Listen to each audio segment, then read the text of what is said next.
Donc pour la petite histoire, moi je suis né et j'ai grandi au Canada.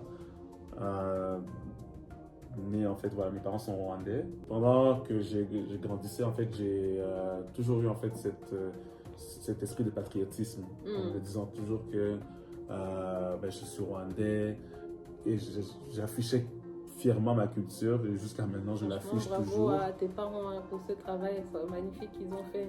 Et effectivement, bon, après, mes parents, c'est sûr qu'ils ont leur crédit par rapport à ça, mais c'est quelque chose qui est beaucoup sorti de moi en fait. Ah ouais, toi tu étais aussi intentionnel vis-à-vis de ça, ok. Effectivement, parce que je ne vais pas vraiment aller dans les détails, mais je ne suis pas enfant unique.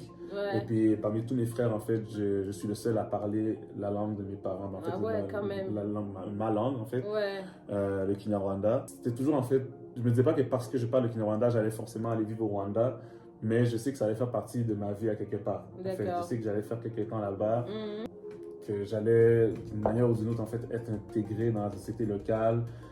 Parce que jusqu'à tout récemment, au Canada, il n'y avait pas beaucoup de Rwandais. Ou bien les Rwandais qui étaient sur place, en fait, n'étaient pas en mode... Ils étaient venus, en fait, après le génocide perpétré contre les Tutsis. Donc, c'était un peu en mode, on ne va pas rentrer parce que la situation, en fait, ne se prête Mhm. pas. Mhm. Alors que maintenant, il y a beaucoup de Rwandais qui viennent, ils ont une image relativement bonne du pays parce ils ont connu le Rwanda post-génocide, le Rwanda qui évolue, le Rwanda qui se développe. Ils ont vu en fait comme l'évolution du Rwanda. Mhm. Et puis, disons que maintenant c'est plus facile en fait d'interagir avec eux en Kinyarwanda et puis de créer ce genre de pont culturel Mhm. duquel j'ai toujours été privé en fait dans mon enfance. Mhm. Donc voilà, j'ai appris le Kinyarwanda et puis mon intégration en fait une fois arrivé sur place a été beaucoup plus difficile parce que je me disais que je parle la langue donc forcément en fait je vais m'intégrer Assez comme facilement. assez facilement alors que le obstacle c'était vraiment le fait que ok c'est vraiment une toute autre culture en fait Ouais.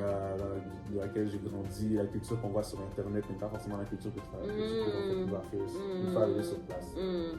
Ah ouais, ça c'est intéressant. Justement, parlons des erreurs qui, d'après toi, les erreurs typiques que font les gens de la diaspora qui décident de rentrer, s'installer au pays. Quelles sont les erreurs typiques que les personnes de la diaspora font souvent en termes de mindset, d'approche?